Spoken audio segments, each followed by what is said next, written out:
All right, we got It's one more amazing. category. Should we get to All it? right, let's do it. Yeah. We should spin the wheel though, just to see. Right? We can't just All right. get to it. Just in case we get a shot. Do one shot. What? That's crazy town. Another What are the shot. odds? I cannot believe it. I can't believe it. Thank goodness. Oh, no wonder I go through these bottles so fast. Cheers, everybody. I would love. We need to find a wheel that doesn't have these 1980s graphics on it. Is that possible? Someone DM us a way to.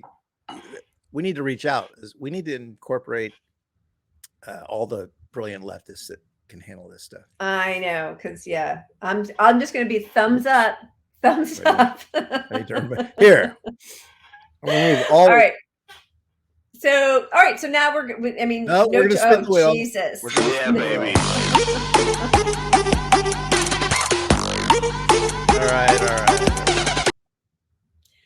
I mean, the push towards just a little bit of nuclear is so insane. Could a small nuclear war reverse global warming? That's HuffPost. Like, what the hell? And then we've got all these opinion pieces. Biden thinks non-nuclear threats will stop Putin.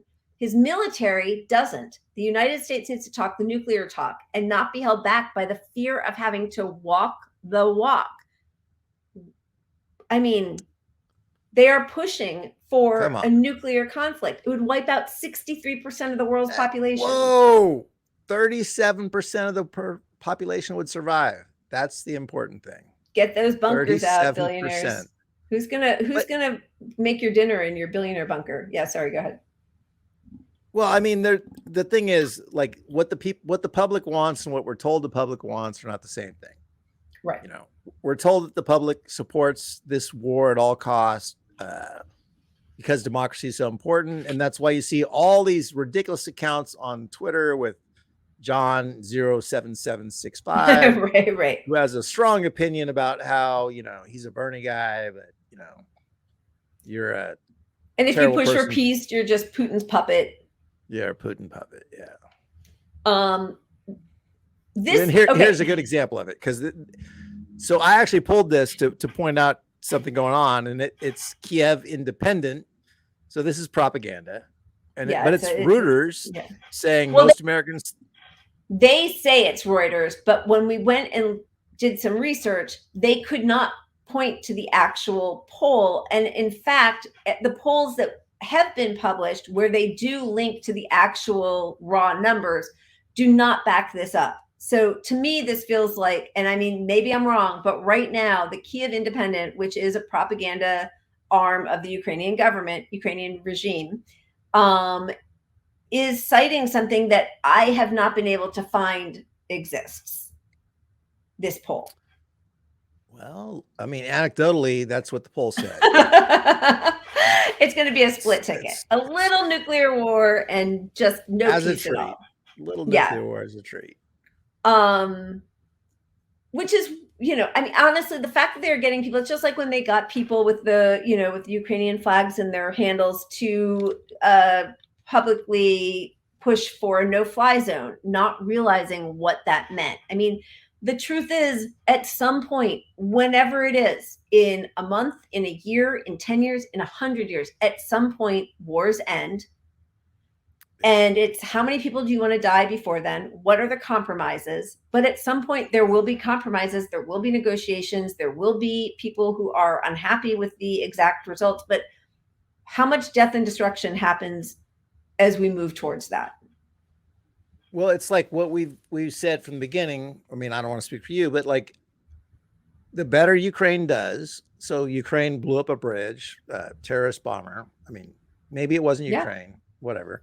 So what happens? They immediately get shelled by long range missiles, and you know, destroy like maybe. This is what we've always said. What anyone who's really paying attention to any of this stuff has always known, that the better Ukraine does on the ground, for, you know, they can push back local Russians in tanks all day, but Russia can just then go bing, boom, bomb.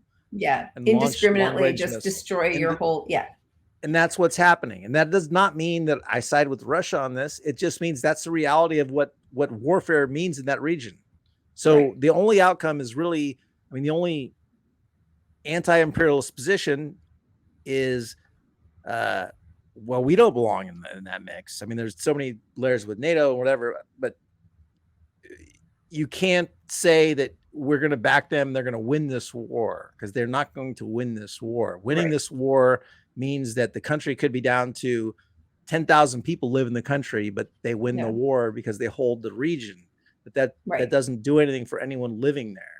No, it's horrible. And this whole idea, like, I mean, just recently, Zelensky, I mean, of course, this is a regime change war, which Biden announced several months ago, even as Zelensky and Putin were, with the help of Turkey, were sort of coming to some peace accords.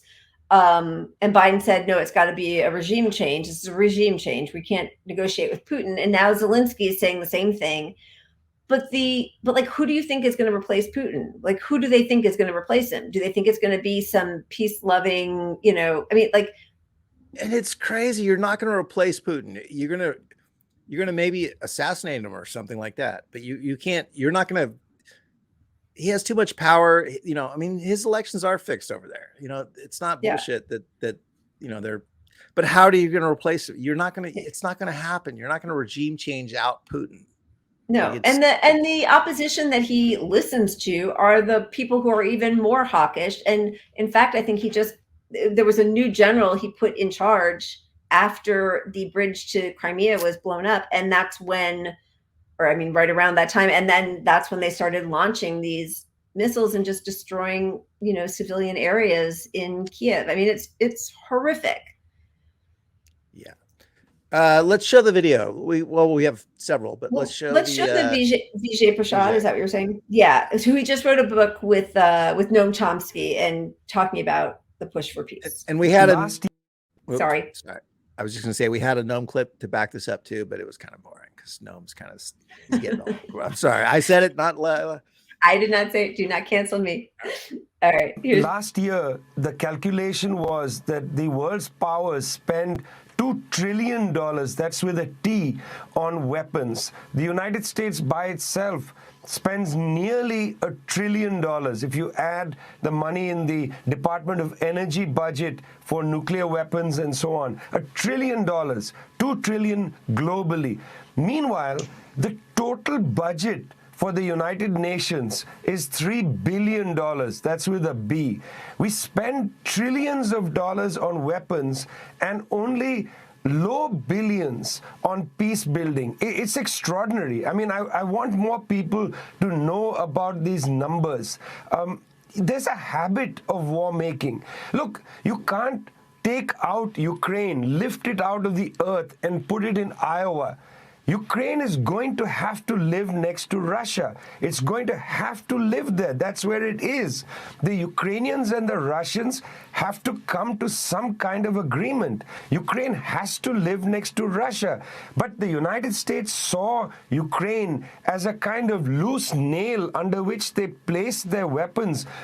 Billions of dollars of weapons, much more than the annual budget of the United Nations, in order to egg Russia on. In April of this year, they had an interim agreement which looked a lot like Minsk II, but the West said no. The point, as U.S. Defense Secretary Lloyd Austin said, is to weaken Russia. You see, the question isn't Ukraine and Russia by itself. It's also the United States and Russia. So there's got to be pressure on the Biden administration, not only to back off and allow Zelensky and Putin to talk, to allow them to have some kind of peace agreement that's, with dignity for all sides, but also the United States needs to go back to the table with the Russians and talk to them. If the United States can talk to the Saudis, in fact, pal up with the Saudis, why can't they talk to the Russians? It's ridiculous to say, the Russians are not going to, they're not a good partner, they're not going to live on agreements and so on. Look who's talking.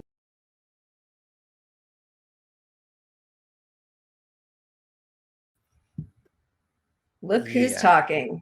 He's great. And that is true. And, I did just see that the former Joint Chief of Staff, Mike Mullen, and he was, I think, under both George W. and Obama, is calling on Biden to push for some negotiations, because I think it just keeps escalating to a point where we're talking about just a little bit of nuclear war. There is no little bit of nuclear war. I mean, the topic is the wheel segment was called Armageddon because Biden used the word Armageddon. Like in a private talk, like not even publicly. Where's our fireside chat? Our leader. Yeah. So I think to counter that, I think we should show the Claire Daly's because she kind of sums up how we wish our politicians sounded like. The war in Ukraine is quickly escalating into a wider horror, and from what I can see, practically nobody in this chamber is doing anything to prevent it. In fact, most people seem to get off on the fact that it's escalating.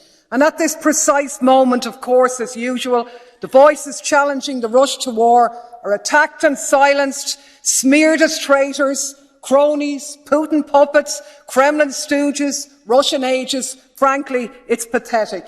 And I don't make the comparison lightly, but the crudeness and cynicism of these slurs coming from mainstream EU parties might as well have been written by Hermann Göring, who infamously said that even though people never want war, they can be brought to war with threats and smears. He said, all you have to do, tell them they're being attacked, denounce the pacifists for lack of patriotism and exposing their country to danger. It works the same every way. Where he led, you are following. This House should be ashamed of this debate.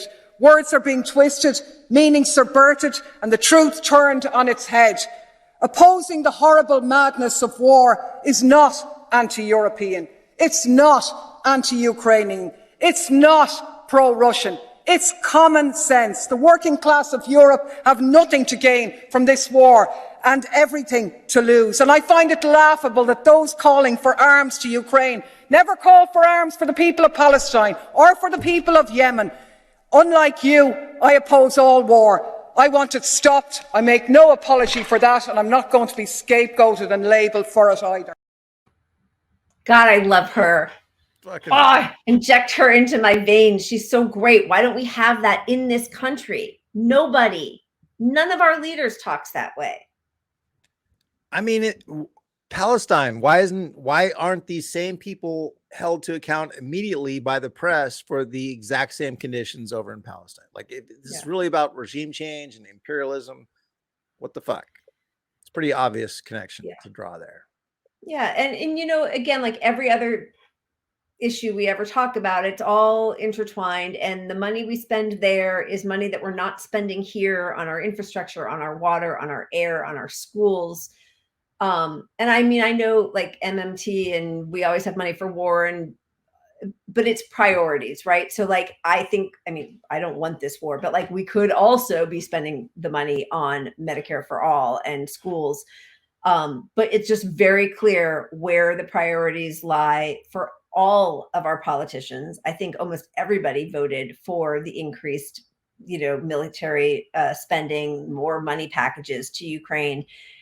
And Jake Tapper is never there asking, how are we going to pay for it? Right. He only does that when Bernie talks about Medicare for all or Green New Deal. How much money have we given Ukraine? Like, let's be real about this. Yeah. I mean, tens of billions of dollars. An insane and it's not even amount. going to them. It's going to the military industrial complex almost entirely, except for then we also were like padding some of their retirement funds. And then, Zelensky just canceled basically all of the ability for labor to unionize, because what's going to happen is businesses are going to come in from the West and just like he's going to sell that whole country off for parts. That's what's going to happen. Yeah. Well, there's a lot of bullshit. There's a lot of bullshit about how we're funding them too, because like, okay, people will say like, oh, well, a lot of that funding was just to replace our stores of weapons that we gave them. Well, it's the military industrial complex benefiting top to bottom. Like, okay, we're going to give them our old weapons and then we're going to find new ones. It's just a lot of bullshit. I want to show the short clip of our hero, literal hero, James Carville. I mean, I think they see Joe Biden is weak, and I think this issue has been plaguing him. I know they were touting it. What is this? You know who doesn't think that Joe Biden is weak? Vladimir Putin, the Republican hero of the United States. The man that the Republican Party worships is getting the crap kicked out of him right now with U.S. support in a Joe Biden-led coalition. If they want to love the Saudis, that's their business, all right? The United States is making a successful stand, and what, in my opinion, is the most successful foreign policy initiative since World War II. And do I... Ugh, so gross. What an infantile level of discussion. He's kicking To remind Putin's people, ass. yeah, how is Putin getting his ass kicked? This is what people don't like. People who watch this shit don't understand that Russia's doing great economically. Like this whole attack on the ruble failed miserably. They are not feeling, and even the people there are not feeling the pain from this war, like from sanctions. They're not feeling it. Yeah, and I do think it's important. This is, when Biden says the whole world is with us, this is a picture of who is with us. Those countries in blue, which is the US, Canada, Europe, and oh God, forgive me, is that Australia? But I mean, there's a lot of countries there. The global South is not with us. And even now, Germany, first of all, blowing up the Nord Stream 2 pipeline is going to have severe and devastating effects on Europe. on the climate. Yeah. I mean, on the climate, 100%. But even just like more immediately, I mean, yes, what is being done to the climate with the release of the gases from that is horrifying. Yeah.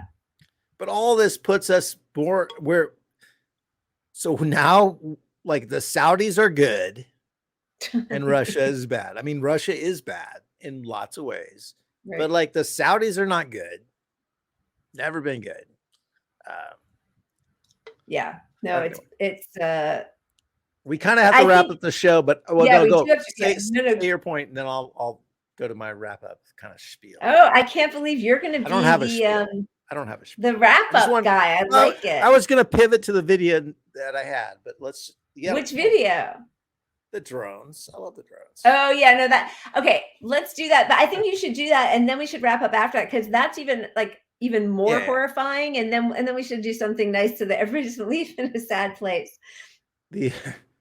Okay, this is our future. This is our future. Don't relax, guys. We got this. This is no.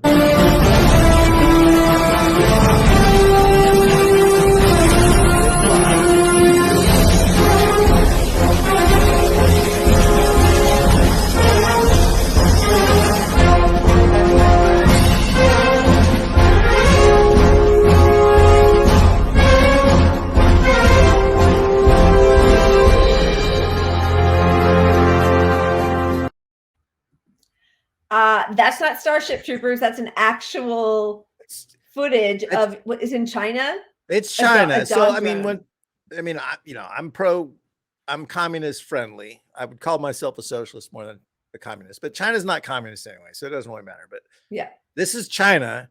Literally, that's a drone dropping off a robo-dog that's armed.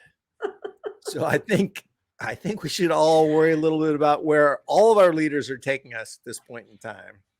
I think I'm just going to have one last shot. You're just going to shots? It's just shots. One more day. That's crazy. That wasn't the happy positive we were going to end on. That's not happy positive. I think it's super important that we talk about this. And people we really need a Claire Daly or a few. Give me two more Democrats in our country. I mean, we got nobody speaking out that way in the U.S. to combat the crazy propaganda that's pushing us towards World War III and Armageddon. It's amazing that out of all the squad folks that I supported 100% up and down, there isn't one who's willing to just balls to the wall like Claire Daly. Yeah. I mean, first off, she's going to win a re-election. Anyone that actually did that they're going to win a re-election no matter what's put against them. If you're an honest to balls to the wall truth talker. So can we get one? I mean, One. it would only take one to make the whole group to have a It little would like more. open up that space, right? Yeah, pave the way. But you would trust the whole group more. The whole group could say, "Oh, she's speaking for us," we can't really do it or whatever, like, can somebody just prove there's some merit to any electoral politics? This is our challenge. It's the challenge. It's the Punch Up Pod challenge. We need somebody. We need the peace party. Where's the party of peace?